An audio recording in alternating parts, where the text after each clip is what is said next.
Hi നമസ്കാരം, ഞാൻ അജിത്. നമ്മുടെ ചാനലിലേക്ക് സ്വാഗതം. ഇന്ന് ഒരു ചെറിയ യാത്രയായിട്ട് എത്തിയിരിക്കുന്നത് കർണാടക സ്റ്റേറ്റിൽ ചാമരാജ് നഗറിൽ എൻ്റെ അടുത്ത് ഹർവേ എന്ന് പറഞ്ഞ ഒരു ഗ്രാമം, നല്ലൊരു ഗ്രാമം. അവിടെ ഇവിടെ വന്നിട്ടുള്ളതിന് മുമ്പ് സുഹൃത്തിനൊരു ഫാമുണ്ട്. ആ ഫാം ഹൗസിൽ ഒരു 2 ദിവസത്തെ സ്റ്റേക്ക് വന്നേക്കാണ്.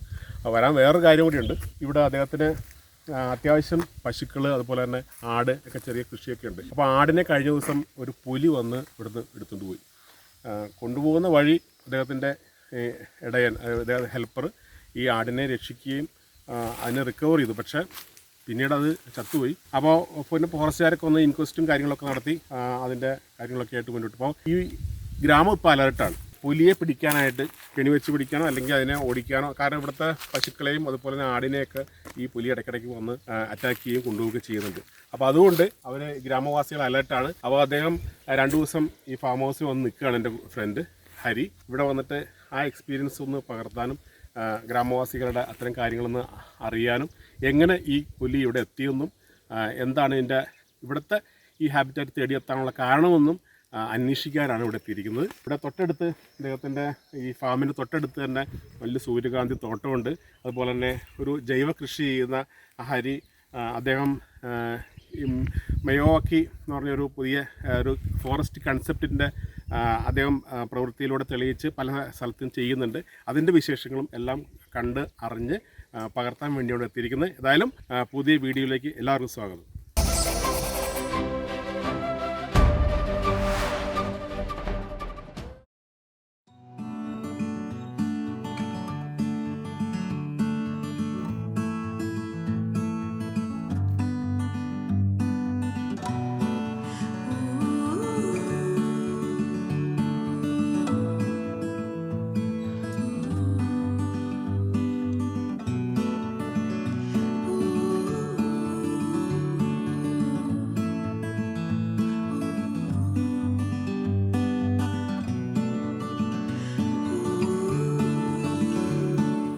അപ്പോൾ നമുക്ക് മിസ്റ്റർ ഹരി, ഇതാണ് എൻ്റെ ഫ്രണ്ട്. അദ്ദേഹത്തിൻ്റെ ഫാമാണ്. ഇവിടെ അദ്ദേഹം ചെയ്യുന്ന ഭംഗിയുള്ള അല്ലെങ്കിൽ വളരെ സിസ്റ്റമാറ്റിക് ആയിട്ടുള്ള ഒരു ഫാമാണ് അദ്ദേഹം നടത്തുന്നത്. ഓർഗാനിക്കാണ്, അതാണ് അതിൻ്റെ പ്രത്യേകത. ഓർഗാനിക്കാണ്. അദ്ദേഹം യാതൊരു വിധത്തിലുള്ള ആർട്ടിഫിഷ്യലായിട്ടുള്ള ഒരു കെമിക്കലും അദ്ദേഹം യൂസ് ചെയ്യുന്നില്ല. അദ്ദേഹത്തിനോട് തൊഴുത്തുണ്ട്, പശുവുണ്ട്, ആടുകളുണ്ട്. അപ്പോൾ അതിൻ്റേതായ ചാണകം അങ്ങനെയുള്ള കാര്യങ്ങളൊക്കെയാണ് യൂസ് ചെയ്യുന്നത്. അതുകൊണ്ട് തന്നെ ഇവിടുന്ന് ഉണ്ടായ ഫ്രൂട്ട്സൊക്കെ ഞാൻ കഴിച്ചു. വളരെ ടേസ്റ്റിയാണ്, വളരെ സ്വീറ്റാണ്. അപ്പോൾ അതൊക്കെ ഒരു പ്രത്യേക, നമുക്ക് ഇത്തരം ഓർഗാനിക്കായിട്ട് ചെയ്യുന്നവരൊക്കെ വളരെ കുറവാണ്. അപ്പോൾ ഇവിടെയാണ് ഞാൻ പറഞ്ഞ അദ്ദേഹത്തിൻ്റെ ആടിനെ പുലി പിടിച്ച സ്ഥലം. അപ്പോൾ അതിൻ്റെ കാര്യങ്ങളൊന്ന് വിശദമാക്കാം, ചോദിച്ചറിയാം.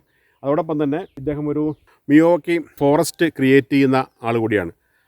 അപ്പോൾ ആലപ്പുഴ ജില്ലയിലൊക്കെ ഒരുപാട് ഇത്തരം മിയോവാക്കി ഫോറസ്റ്റുകൾ ക്രിയേറ്റ് ചെയ്യപ്പെട്ടിട്ടുണ്ട്. അതായത് മനുഷ്യനാൽ നിർമ്മിക്കപ്പെട്ടത്, നാച്ചുറലായിട്ടല്ലാണ്ട് മനുഷ്യനാൽ നിർമ്മിക്കപ്പെട്ടത്. അപ്പോൾ അതിൻ്റെ കാര്യങ്ങൾ ചോദിച്ചറിയാം. അപ്പോൾ ഇവിടെയാണ് ആടിനെ പുലി എടുത്തുകൊണ്ട് പോയ സ്ഥലം. അപ്പോൾ അതിൻ്റെ കാര്യങ്ങൾ ചോദിക്കാം. അപ്പോൾ എവിടെയാണ് നമ്മുടെ ഈ സ്പോട്ട്? എവിടെയാണ് ഇവിടെ പിടിച്ച്? എൻ്റെ പണിക്കാരൻ്റെ ഈ തെങ്ങിൻ്റെ ചോട്ടി ഇരുന്ന് ആട് കടിക്കാണ്ടിരിക്കാൻ അതിനെ ശ്രദ്ധിച്ചുകൊണ്ടിരിക്കുകയായിരുന്നു. കടിക്കുന്നുണ്ടായിരുന്നു. ഈ തീറ്റപ്പൂലിൻ്റെ ഇടയ്ക്ക് നിന്ന് ഓടി വന്ന് ഈ തീറ്റപ്പൂലിൻ്റെ ഇടയിൽ നിന്ന് ഓടി വന്ന് ഇവിടെ നിന്ന് അതിനെ പിടിച്ചിട്ട് നേരെ താഴോട്ടിറങ്ങി നമ്മുടെ മഴക്കുഴിയിലോട്ട് പോയി. റെയിൻ വാട്ടർ ഹാർവെസ്റ്റിംഗ് പിറ്റിൽ ഇരുട്ട്, അവിടെ മുഴുവൻ കാടാ, ഇവാപ്പറേറ്റീവ് ലോസ് ആവാണ്ടിരിക്കാൻ ആ കാട്ടിനകത്ത് കൊണ്ടുപോയി കഴിക്കാൻ തുടങ്ങിയ സമയത്താണ് നമ്മൾ മറ്റു മൃഗങ്ങളെ സംരക്ഷിച്ചതിന് ശേഷം അതിനെ ഓടിച്ചിട്ട് അതിനെ രക്ഷപ്പെടുത്തി. കഴിക്കാൻ പറ്റിയിട്ടില്ല അല്ലേ? 15 മിനിറ്റ് കൊണ്ട് അത് മരിച്ചു. രക്തം കുടിച്ചു. അത് കടിച്ചെടുത്തിട്ട് ഇങ്ങനെ അതിനൊരു സക്ക് ചെയ്തിട്ട് അതിന്റെ ബ്ലഡ് കുടിക്കുന്ന ഒരു പരിപാടിയാണ്. രക്തം പോണ വഴിക്ക് ബ്ലഡ് ഒന്നും കാണില്ല. അത് കംപ്ലീറ്റ് വലിച്ചെടുത്തോണ്ടിരിക്കും. ഒരു ട്രെയിൽ അത് വിടില്ല. അതാണ് ഇന്നലെ നമ്മുടെ ഹില്ലോക്കിന്റെ ബാക്കിലൊരു പട്ടിയെ പിടിച്ചു. നമ്മുടെ ആ സൂര്യകാന്തിയുടെ ബാക്കിലുള്ള ഈ കരിമ്പിന്റെ ഇതിലും ഒരു പട്ടിയെ. ഈ ഗ്രാമത്തിൽ ഇത്തരം ലെപ്പേർഡ് കൂടുതലാണെന്നാണ് പറയുന്നത്. ഈ ഒരു ഏരിയ മൊത്തത്തിൽ 14 ഉണ്ട്. ഇപ്പം എൻ്റെ ഇവിടെ ഒരു ലെപ്പേർഡസും 2 കബ്സും ഉണ്ട്. അതുകൊണ്ട് കബ്ബും അതിനെ വേട്ട പഠിപ്പിക്കാണ്. അത് വളർച്ചയായ കബ്ബാണ്. അതുകൊണ്ട് തന്നെ ദിവസവും ഇപ്പൊ ഹണ്ട് ചെയ്യുന്നത്. അപ്പോൾ ഈ കബ്സ് ഉള്ളതുകൊണ്ട് തന്നെ ഇത് സ്ഥലം വിട്ട് പോകാൻ സാധ്യതയില്ല. അത് ആ മലയുടെ ബാക്കിലാണ് അതിന്റെ സ്ഥലം. അപ്പൊ നമുക്ക് പകലും ഇപ്പൊ റിസ്ക് കൂടുതലാണ്. പട്ടാപ്പകൽ 11:30 മണിക്കാണ് വന്ന് ഇവിടെ പിടിച്ചത്, ആളുടെ ഫ്രണ്ടിൽ കൂടെ. അപ്പൊ അതിന്റെ റിസ്ക് ആണ്. നമുക്ക് ആ ട്രെയിൽ കാണാം. ചെറുനാരങ്ങ അല്ലേ? പഴുത്തു തുടങ്ങി. കഴിച്ചുകൊണ്ട് ഇതെല്ലാം യെല്ലോ ആവാം. ഇത് തീറ്റപ്പുല്ല് എല്ലാം ഒരു മിക്സ്ഡ് ക്രോപ്പായിട്ട് വെച്ചേക്കുന്നത്. ഓ, പശുവിന് കൊടുക്കാനുള്ള പുല്ല് പോലും ഇവിടെ തന്നെ ഉണ്ടാക്കും. ഓറഞ്ചാണ്. Okay okay. കായുണ്ട്, സൈസായി വരുന്നേ ഉള്ളൂ. ഇവിടെ ഇച്ചിരി ചൂട് കൂടുതലുള്ളതുകൊണ്ട് ആ ഒരു ടേസ്റ്റ് വരില്ല, എന്നാലും അപ്പൊ ഇതിലെയാണ് കൊണ്ടുപോയതല്ലേ ഈ ലെപ്പേർഡ്? പേരൊക്കെ ഉണ്ട് അല്ലേ? ജാമുൻ, പേരയ്ക്ക, സപ്പോട്ട.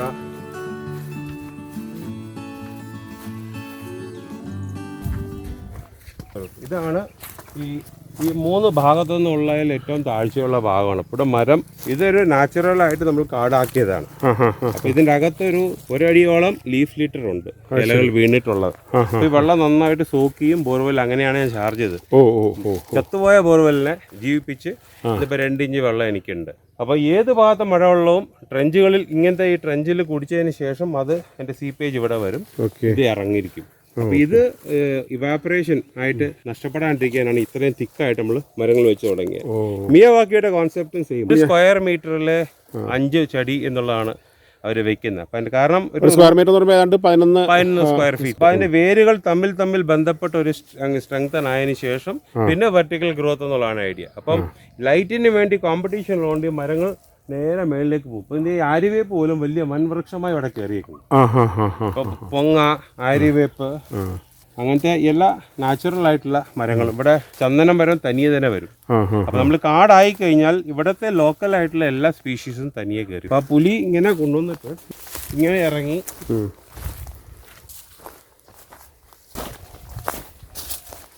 ഇതിന്റെ പഗ്മാർക്ക് ഇപ്പോഴും കിടപ്പുണ്ട്. ഇതതിന്റെ പഗ്മാർക്ക് ഇങ്ങനെ താഴോട്ട് ഇറങ്ങി മുള്ളമ്പന്നി എല്ലാം ഉണ്ട് ഇവിടെ. ഇതിലാണ് കൊണ്ടുപോയതല്ലേ? വളരെ ഈസി ആയിട്ട് ഒരു വലിയ ആടാന്ന് പറയുന്നത്, ഗർഭിണിയായിട്ടൊരു ആട്. സൈഡിൽ കൂടെ നമ്മളുടെ മഴവെള്ളം ഒഴുകി പോകുന്ന ചാനലാണ്. ഓക്കെ. അപ്പൊ അതിന് നമ്മൾ കാടായിട്ട് തന്നെ മെയിൻറ്റെയിൻ ചെയ്തേക്കുന്നത്. ഓക്കെ. ഇതിൻ്റെ അകത്ത് ഏത് നട്ടുച്ച വെയിലത്തും ഭയങ്കര തണുപ്പും ഇരുട്ടുമാണ്, ചുറ്റൊന്നും വെട്ടം. ഇപ്പൊ ഞങ്ങൾ ഇവിടെ ഈ സൈഡ് ഓപ്പൺ ചെയ്തതാണ്. അല്ലെങ്കിൽ ഒരു സ്പോഞ്ചില് വെള്ളം കീപ്പ് ചെയ്യുന്ന പോലെ ആ വെള്ളം ഇവിടത്തെ നിങ്ങൾ നോക്കിയാൽ ഈ മണ്ണിന്റെ ഒരു എഫക്റ്റ് കണ്ട എപ്പോഴും നനവും മോയ്സ്ചറും ഉണ്ടാവും. ഏറ്റവും നല്ല ഫലപുഷ്ടമുള്ള മണ്ണാണ്. മണത്താൽ അത്രയും നല്ല റിച്ചാണ്. കടുവ പുലി ഇങ്ങനെ അതിനെ എറിഞ്ഞു കഴിഞ്ഞപ്പം ഇവിടെ ആടിനെ ഇട്ടിട്ട് ഇങ്ങനെ കയറി. ഇവിടെ ആടിനെ ഇവിടെ ഉപേക്ഷിച്ചു അല്ലേ? ഇവിടെ ഉപേക്ഷിച്ചിട്ട് ഇങ്ങനെ കയറി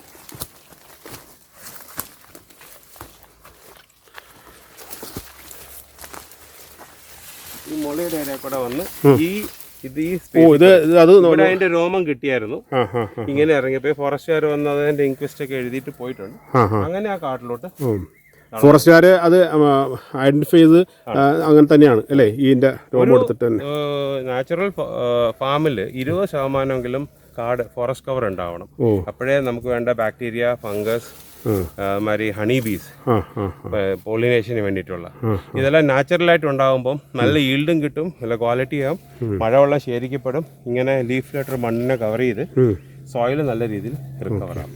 അപ്പൊ ഇതിനെ ഈ വേലി ഈ നെറ്റ് നൊത്തിച്ചിട്ടാണ് എടുത്തിട്ട് പോയത്. കൂടെ ഇറങ്ങി ഓടി.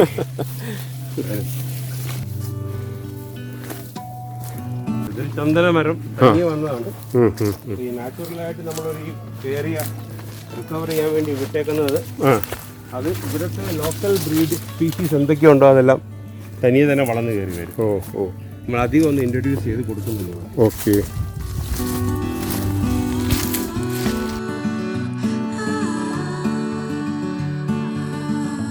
ഇതാണ് തൊഴുത്ത് അല്ലേ? ഇവിടെ തൊഴുത്ത് ഒരു കാര്യം, പ്രകൃതിയിൽ നമ്മൾ വനമാകാൻ വിട്ടാൽ വനത്തിലെ ആൾക്കാർ അതിനെ അക്സെപ്റ്റ് ചെയ്ത് അതിൽ ജീവിച്ചു തുടങ്ങുന്നുള്ളതിൻ്റെ ഏറ്റവും വലിയ തെളിവാണ് ഇവിടുത്തെ ഈ എല്ലാ വന്യജീവികളും വരുന്നതിൻ്റെ. പ്രൊട്ടക്ട് ചെയ്യാൻ വേണ്ടി ഫുൾ ഹൈറ്റിൽ 18 അടി ഹൈറ്റിൽ നമ്മളിത് മെഷൊക്കെ അടിച്ച് പ്രൊട്ടക്ട് ചെയ്തിട്ടുണ്ട്. പകല് വെളിയിൽ ഗ്രാസ് ആളുണ്ടെങ്കിൽ റിസ്ക് ആണ്. ആളുണ്ടായിട്ടും നമുക്കിതൊരു നമുക്കൊന്നും ചെയ്യാൻ പറ്റില്ല, പ്രകൃതിയിലുള്ളതാണ്. അപ്പൊ നമ്മൾ അതുമായിട്ട് ചേർന്ന് കഴിയാന്നുള്ളതേ ഉള്ളൂ. പക്ഷെ ആ ഗർഭിണിയായ ആടിനെ കൊണ്ടുപോയതാണ് സങ്കടമുണ്ട്. പക്ഷെ പുലി അതിനും ജീവിക്കാനുള്ള സ്ഥലം ഇല്ലാത്തതുകൊണ്ടാണ് ഇവിടെ വന്നേക്കുന്നത്. അതുകൊണ്ട് നമുക്ക് സഹിക്കേണ്ടി വരും. ഈ മിയാവാക്കിയുടെ കൺസെപ്റ്റ് ഇങ്ങനൊന്ന് പറയാമോ? ജപ്പാനീസ് ബേസിക്കലി ഈ അക്കീറ മിയാവാക്കി എന്ന് പറഞ്ഞ ബൊട്ടാണിസ്റ്റ് ജപ്പാൻ ബേസിക്കലി അവരുടെ സുനാമി വരുമ്പം മണ്ണൊലിച്ചു പോവുകയും ഭൂമി നശിച്ചു പോവുകയും ചെയ്യുന്ന ഒരവസ്ഥ, ഉപ്പുവെള്ളം കയറി നശിക്കുന്ന ഒരവസ്ഥയിൽ നിന്നും അവർ മണ്ണിട്ട് ഒരു വലിയ ബണ്ട് പോലെ കെട്ടി ആ ബണ്ടിൽ വളരെ അടുത്തടുത്ത് ചെടികൾ വെച്ച് പുള്ളി വളർത്തി തുടങ്ങി. ചെറുപ്പത്തിൽ പുള്ളിക്കാരനെ അമ്മയും അച്ഛനും തോട്ടത്തിൽ കൊണ്ടുപോയിട്ട് കള പറിക്കാൻ വേണ്ടി കൊണ്ടുപോകുന്ന ഇഷ്ടമല്ലാത്തൊരു ജോലി ചെയ്തതിൽ നിന്നാണ് പുള്ളി അതിൽ താല്പര്യം കള വരാതൊരു കാടുണ്ടാക്കുന്ന രീതിയിലേക്ക് പുള്ളി അവലംബിച്ചത്. അപ്പം ഇങ്ങനെ വളരെ അടുത്ത് വയ്ക്കുമ്പോൾ ആദ്യത്തെ വർഷം വേര് മുഴുവനും ഭൂമിയിലോട്ട് കണ്ടമാനം കയറും, പിന്നീടാണ് വെർട്ടിക്കൽ ഗ്രോത്ത് വരിക. അപ്പൊ അങ്ങനെ വരുമ്പോൾ നമുക്ക് പ്രൂണിങ് ഇല്ല. വളരെ അടുത്ത് വരുമ്പോൾ ഏറ്റവും വലിയ പ്രധാനം വെച്ചാൽ മഴവെള്ളം ശുദ്ധജലം ഭൂമിയിലേക്ക് ഇറങ്ങുകയും ഭൂമിയിലെ സലിനിറ്റി മാറി ഉപ്പുരസം മാറി നല്ല ശുദ്ധജലമാവുകയും വാട്ടർ ടേബിൾ കയറി വരികയും ചെയ്യും. പിന്നെ plant and insect and animal biodiversity retain ചെയ്യും ഈ വനങ്ങൾ. അതാണ് ഇതിന്റെ ഏറ്റവും വലിയൊരു ഇത്. നമ്മളൊരു പക്ഷി അല്ലെങ്കിൽ ഒരു മിയാവാക്കി ഫോറസ്റ്റ് കൊണ്ട് കുറെ പഴം കിട്ടുമെന്നോ അല്ലെങ്കിൽ കുറെ മരം മുറിക്കാമെന്നുള്ള കോൺസെപ്റ്റ് അല്ല. നമുക്ക് 100 വർഷം കൊണ്ട് ഉണ്ടാക്കേണ്ട ഒരു കാട്, അത് നമ്മുടെ സമൂഹത്തിന് അത്രയധികം നന്മ ചെയ്യുന്ന കാട് 10 കൊല്ലം കൊണ്ട് ഉണ്ടാക്കിയെടുക്കാം. ഇത്ര ഏരിയ വേണമെന്നില്ല. ഇപ്പൊ ഇതിപ്പോ 5 ഏക്കറോളം ഈ പ്രോപ്പർട്ടിയിലുള്ള 100 സ്ക്വയർ ഫീറ്റിൽ നമുക്ക് ചെയ്യാം.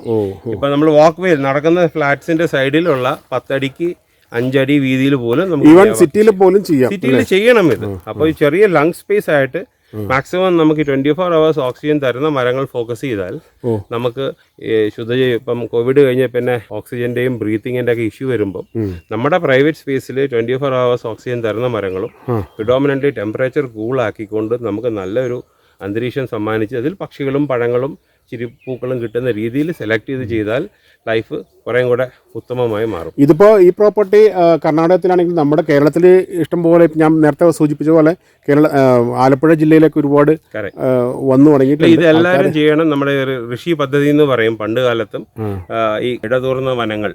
അപ്പൊ നമ്മൾ റെയിൻ ഫോറസ്റ്റ് ഇപ്പൊ ഞാൻ നമ്മുടെ മഴക്കുഴിയിൽ കാണിച്ച മാതിരി റെയിൻ ഫോറസ്റ്റ് പോയാലും 6 ഇഞ്ച് 8 ഇഞ്ചിന് ഓരോ മരങ്ങൾ ഇങ്ങനെ വന്നുകൊണ്ടിരിക്കും. എത്ര ഏരിയ വേണം മിനിമം? അങ്ങനെ വല്ലതും ഉണ്ടോ? ഇല്ല, മിയാവാക്കി ആയിട്ട് ചെയ്യാൻ 50 സ്ക്വയർ ഫീറ്റ് ഉണ്ടെങ്കിൽ പോലും നമുക്ക് ചെയ്യാൻ പറ്റും.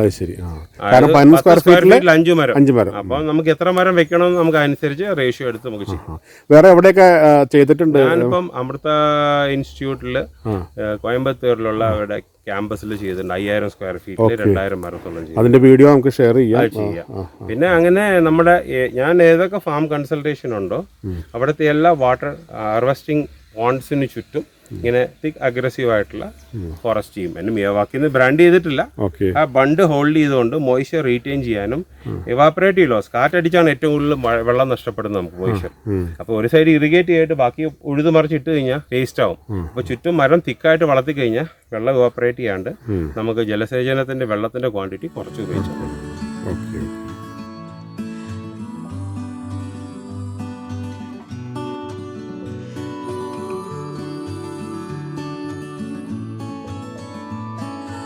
അപ്പോൾ ഈ മരം വെക്കുക എന്നുള്ളത് എല്ലാവരും ഗ്ലോബൽ വാർമിങ്ങിനായാലും നമ്മളുടെ പ്രകൃതിയുടെ പ്രൊട്ടക്ഷനും മഴവെള്ളത്തിനും എല്ലാത്തിനും ഉപകരിക്കുമെങ്കിലും അതിനെ കുറച്ച് പഠിച്ചിട്ട് സിസ്റ്റമാറ്റിക്കായിട്ട് മരങ്ങൾ വളർത്തുകയും അതിൽ നിന്ന് വനങ്ങൾ ക്രിയേറ്റ് ചെയ്യുകയും ചെയ്യുകയാണെങ്കിൽ ചെറിയ ചെറിയ വനങ്ങൾ വെച്ചുകൊണ്ട് വലിയ വലിയ ടാസ്ക് നമുക്ക് അച്ചീവ് ചെയ്യാൻ സാധിക്കും എന്നുള്ളത് തന്നെയാണ് ഇതിൽ ഏറ്റവും വലിയൊരു. തീർച്ചയായിട്ടും.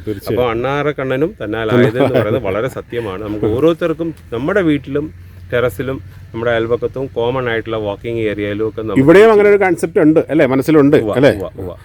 ഇവിടെ നമ്മൾ സ്റ്റാർട്ട് ചെയ്യുന്നുണ്ട്. അപ്പോൾ ഇനിയിപ്പോൾ നമ്മൾ എടുത്തിട്ടുണ്ട്. ഇനിയിപ്പോൾ ആ വളർന്ന് വലുതായി ഏതാണ്ട് കുറച്ച് സമയം കഴിയുമ്പോഴത്തേക്ക് അടുത്ത വീഡിയോ നമുക്ക് കാണിക്കാം. ഈ വീഡിയോ ഇപ്പം അമൃതയിൽ 80 വെറൈറ്റി ചെടിയാണ് വെച്ചത്. പ്രകൃതിയിലുള്ള കാട്ടുമരങ്ങളും പക്ഷി മെഡിസിനൽ പ്ലാന്റും ഒക്കെ. പക്ഷേ ഓൾറെഡി 50 ദിവസത്തിനകത്ത് 5 പുതിയ സ്പീഷീസ് നമ്മൾ വെക്കാത്തത് അവിടെ പൊട്ടിക്കിളുത്ത് വരുന്നത്. അപ്പം നമ്മളൊരു ഏരിയ പ്രൊട്ടക്ട് ചെയ്താൽ പക്ഷികളും ഇൻസെക്ട്സ് എല്ലാം ചേർന്ന് അവരുടെ സമ്മാനവും നമുക്ക് തരും. നമുക്ക് കൂടുതലായിട്ട് നാച്ചുറൽ അവിടെ ലോക്കൽ ക്ലൈമറ്റിലുള്ള മരങ്ങൾ അവിടെ വരും.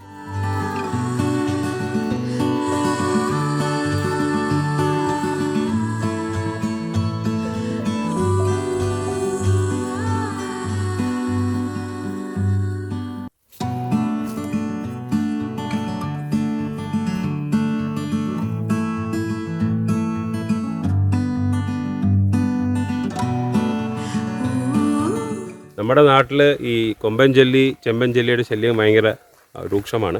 അപ്പോൾ നിങ്ങൾ കണ്ടേക്കുന്നത് നാച്ചുറലായിട്ട് അവരെ പിടിക്കുന്ന ഒരു പദ്ധതിയാണ്, അധികം ചിലവില്ലാതെ.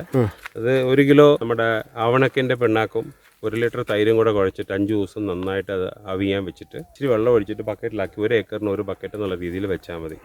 ഇല്ലെങ്കിൽ ചാണകവും കടലപ്പിണ്ണാക്കും ശർക്കരയും കൂടെ ഇതേ രീതിയിൽ കുഴച്ച് നന്നായിട്ട് 5 ദിവസം അതിനെ ഫെർമെന്റ് ചെയ്തിട്ട് പിന്നെ നമുക്ക് സ്മെല്ല് അട്രാക്ട് ആയിട്ട് ചെല്ലുകളെല്ലാം വന്ന് വീണ് ചത്തോളും.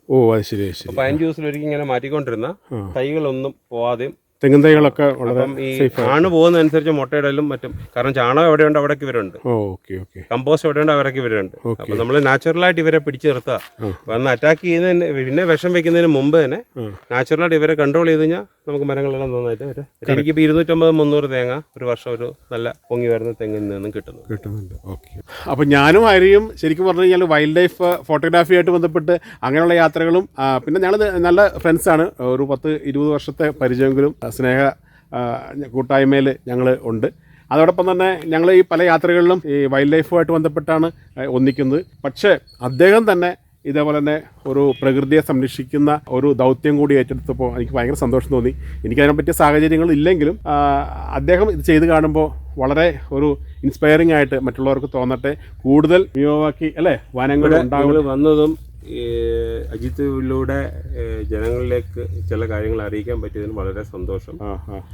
എത്ര മരങ്ങൾ വെക്കാനോ സിസ്റ്റമാറ്റിക് ആയിട്ട് ചെയ്താൽ അത് നമുക്ക് പ്രകൃതിക്കുണ്ട്. കർണാടകത്തിലെ ബന്ദിപ്പൂർ ടൈഗർ റിസർവിലെ മഴക്കാല സഫാരി കാഴ്ചകൾ ഉൾപ്പെടുത്തിയുള്ള ഈ വീഡിയോയുടെ സെക്കൻഡ് പാർട്ട് ഉടനെ പ്രതീക്ഷിക്കാമെന്ന് അറിയിച്ചുകൊണ്ട് തൽക്കാലം വിടാം. ബൈ.